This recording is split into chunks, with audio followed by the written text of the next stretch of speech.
అధ్యక్ష, ఈ తెలంగాణ రాష్ట్రం వచ్చిన 10 సంవత్సరాల తర్వాత కూడా తెలంగాణ రైతుల యొక్క ఆదాయము 25వ స్థానంలో ఉంది. ఇది శోచనీయము. దీన్ని పాలకులు అర్థం చేసుకొని జరిగిన తప్పిదాన్ని ఆలోచన చేస్తే బాగుంటుంది. దేశంలో అత్యధిక ఆదాయం ఉన్న రాష్ట్రం మేఘాలయ, 29,348 రూపాయలు. అంత చిన్న రాష్ట్రం కూడా మేఘాలయ కూడా మొదటి స్థానంలో ఉంటే తెలంగాణ రాష్ట్రం 25వ స్థానంలో ఉంది అధ్యక్ష. సరే, వాళ్ళకి బాధగా ఉండొచ్చు, నిజాలు చెప్పినప్పుడు వాళ్ళ బాధను నేను కూడా అర్థం చేసుకోగలను, కాబట్టి వాళ్ళ ఆవేదనని. అదేవిధంగా అధ్యక్ష, విద్యుత్తు తలసరి వినియోగంలో రాష్ట్ర ప్రభుత్వం మొదటి స్థానంలో ఉందని పదే పదే ఈ ప్రభుత్వం చెప్పుకుంటూ ఉంటుంది. అది కూడా శుద్ధ అబద్ధం అధ్యక్ష. ఇది నేను చెప్పడం లేదు అధ్యక్ష.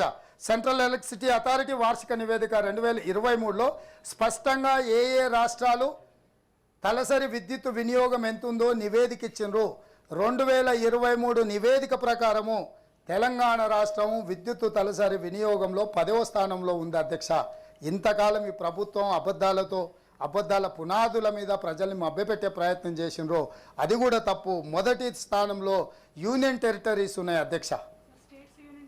యూనియన్ టెరిటరీస్ అండ్ రాష్ట్రాలు కూడా, వివిధ రాష్ట్రాలు కూడా, గోవా, పంజాబ్, ఒడిశా, గుజరాత్, ఛత్తీస్గఢ్, హర్యానా, పుదుచ్చేరి, డయ్యూ డామన్, దాద్రా నగరి హవేలీ మొదటి స్థానంలో ఉంటే మనం 10వ స్థానంలో ఉన్నాం అధ్యక్ష.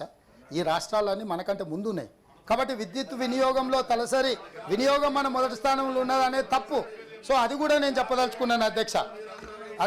అదేవిధంగా అధ్యక్ష, రైతులను వ్యవసాయాన్ని పండుగ చేసినామని చెప్తున్నారు అధ్యక్ష. నేషనల్ క్రైమ్ రికార్డ్ బ్యూరో ప్రకారం ఈ 10 సంవత్సరాల మొదటి 2 స్థానాలలో తెలంగాణ రైతు ఆత్మహత్యలలో ఉన్నది అధ్యక్ష. ఇది నేను చెప్పలే, national crime record bureau government of India నుంచి వచ్చే నివేదికలో తెలంగాణ రాష్ట్రానికి 2వ స్థానం ఉంది రైతుల ఆత్మహత్యలలో. కాబట్టి రైతు ఆత్మహత్యలలో 2వ స్థానంలో ఉన్న తెలంగాణ రాష్ట్రం, ఇక్కడ నిన్నటి వరకు ఏలిన పాలకులు అద్భుతాలు సృష్టించడం, రైతులను ఆదుకున్నామని చెప్తున్నది కూడా శుద్ధ అబద్ధం అని చెప్పి మీ ద్వారా నేను తెలంగాణ ప్రజలకు చెప్పదలుచుకున్న అధ్యక్ష. అదేవిధంగా అధ్యక్ష, ఈ ప్రభుత్వం రైతు బీమా పథకం తెచ్చినాం. ఇది అద్భుతం. రైతు బీమా పథకం ద్వారా మేము రైతులందరినీ ఆదుకుంటున్నామని.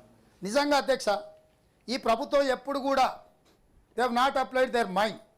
రైతులను ఆదుకోవడానికి, రైతుల యొక్క ఆదాయాన్ని పెంచడానికి, రైతు గౌరవంగా బ్రతకడానికి అవసరమైన ప్రణాళికలు, చర్యలు చేపట్టలేదని నేను చెప్తున్నా. 2018లో ఈ ప్రభుత్వం రైతు బీమా పథకాన్ని తీసుకొచ్చింది అధ్యక్ష. 2018 ఆగస్టు 15 నుంచి 2018 ఆగస్టు 15 నుంచి 2023 ఆగస్టు 15 వరకు రైతులు, వీళ్ళ లెక్క అధికారిక లెక్కల ప్రకారం రైతులు చనిపోయిన వాళ్ళు ఏ వయస్సు రైతులు అధ్యక్ష?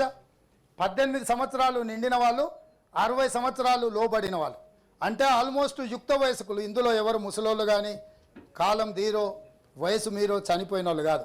ఎంతమంది చచ్చిపోయినారు అధ్యక్ష? ప్రభుత్వ లెక్కల ప్రకారం 1,21,965 మంది చచ్చిపోయారు అధ్యక్ష. 8,000 చిల్లర రైతులు ఆత్మహత్యలు చేసుకున్న ఎన్సీఆర్బీ రికార్డుకు ఒక పక్కన ప్రభుత్వమే అధికారికంగా లెక్కలు చెప్తున్నది. ఇది ప్రభుత్వం ఇచ్చిన నివేదిక అధ్యక్ష. ఇదేం నేను సొంతంగా ఎక్కడి నుంచి తీసింది కాదు. ప్రభుత్వ నివేదికలో చెప్పిన లెక్కలు 1,21,965 అధ్యక్ష. అంటే దాదాపుగా రైతు బీమా పథకం లెక్కల ప్రకారమే 1,21,965 మంది చచ్చిపోయారు అధ్యక్ష.